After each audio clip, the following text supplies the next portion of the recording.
Hello everyone. My name is Aris Rudianto with student identification number of 293-25091. Today, I would like to explain my midterm exam in the game theory and oligopoly competitions between Apple and Samsung phone. This first slide, I would like to explain the market structure of phone. Uh, this global smartphone market structure characterizing it as a classic oligopoly because it contains large firms that dominate the industry, leading to intense competition and high barriers for new players. And then market share for the smartphone industry, it held the first one is by Samsung for 20%. Currently holding the largest slice, Samsung relies on a massive range of devices from budget to premium, and its vertical integrations it makes its own screens and chips. And Apple for about 90%, close behind with Samsung. Apple dominates the premium segment. Its share is particularly impressive because it maintains high profit margins compared to competitors. Xiaomi, the third one, for about 13%, a leader in the value for money segment. Xiaomi has grown rapidly by capturing markets in India, Europe, Indonesia, and China.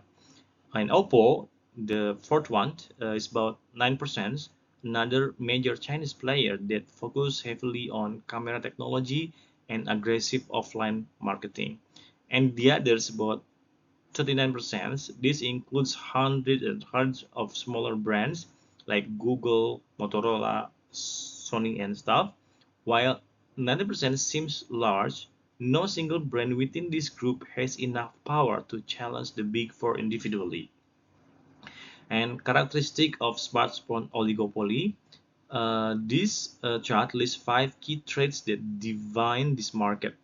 Let's look at how they manifest the real world.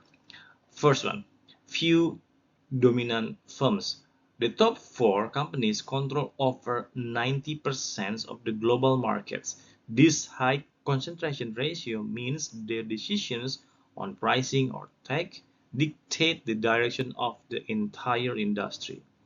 High entry barriers. It's very difficult for newcomers to enter this industry because it needs massive R&D costs, complex global supply chains, and the need for billions in marketing. Strategic interdependence. Actions taken by one firm directly affect the others. If Apple removes the headphone jack or adds a dynamic island, competitors must decide whether to follow suit or use it as a point of differentiation.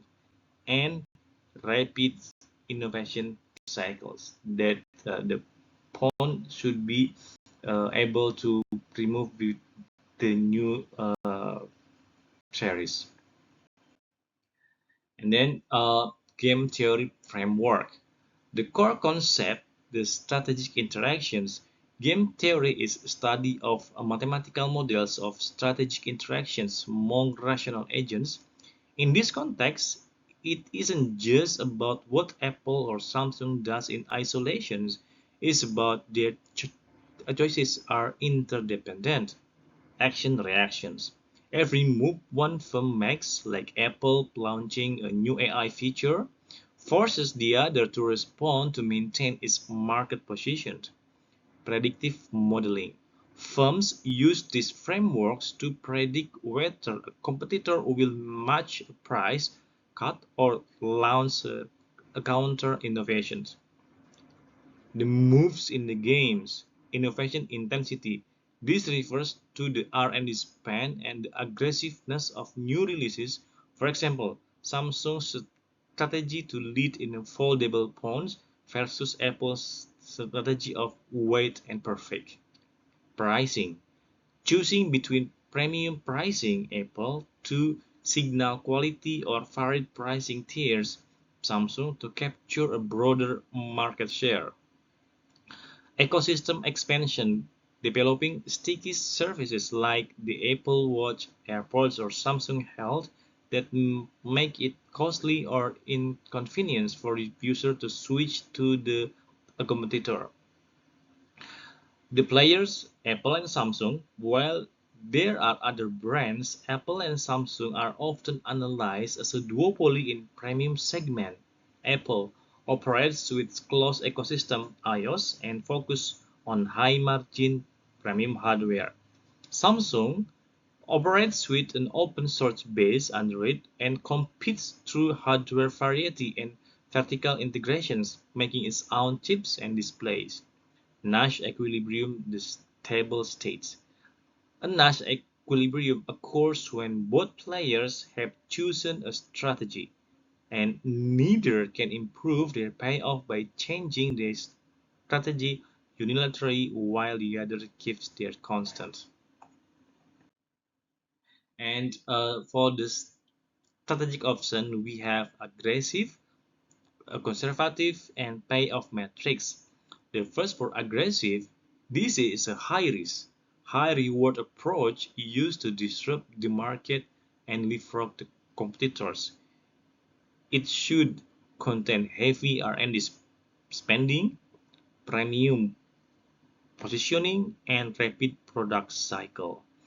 And versus the a conservative, this approach focuses on stability, customer retention, and maximizing profit from existing technologies. This includes incremental improvements, cost efficiency, and stable pricing and slower cycle. And for payoff metrics in this scenario, the numbers represent a simplified payoff score where profit plus market share plus brand equity, the first number in each cell belongs to Apple and the second to Samsung as shown in table below. With Apple aggressive and Samsung aggressive, it shows 8, 8. And when Apple aggressive and Samsung conservative is 10, 5. And with Apple conservative with Samsung aggressive, 5, 10. And Apple conservative and Samsung conservative is 6, 6. And oligopoly model churn-out versus Bertrand. The smartphone industry is a classic oligopoly where few large firms dominates. Eco an economist used two primary models to explain how these firms compete. Churn-out competitions. Firms compete in quantities. Bertrand competitions. Firms compete in prices. The lowest, the highest. Smartphone industry reflects element of both. Firms compete through pricing, product differentiation, and innovations. And strategic recommendations. The first for Apple, strengthening the walled garden. Apple's strategy revolves around high-margin hardware and deeply integrated ecosystem that makes it difficult for users to switch to competitors. Ecosystem locks in and services growth, Apple should prioritize deepening user dependency on its proprietary services like iCloud, Apple Music, and Apple Pay. AI and proprietary tech, the document recommends the further investment in AI. And for Samsung, hardware leadership and innovations. Samsung positions is built on being fast innovator and leader in high-end hardware components. Maintain hardware leadership. Samsung should continue to push boundaries of display and camera technology where they have traditionally held a lead. Their role as both device manufacturer and a major component supplier, making screen and chips for other brands is a key strategic advantage. Global foldable adoptions. A major pillar of Samsung's future strategy is the global expansion of foldable smartphones. And a competitive landscape.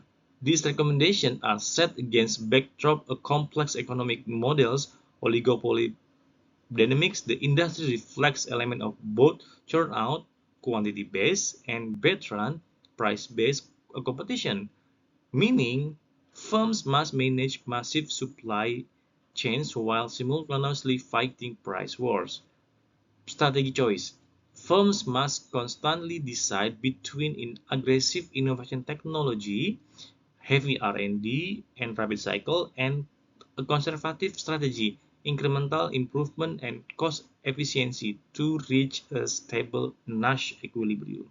And then conclusion of strategic analysis, both companies should invest heavily on AI.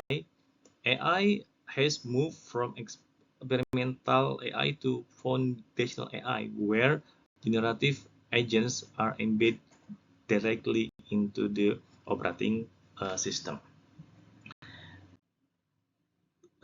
Thank you very much.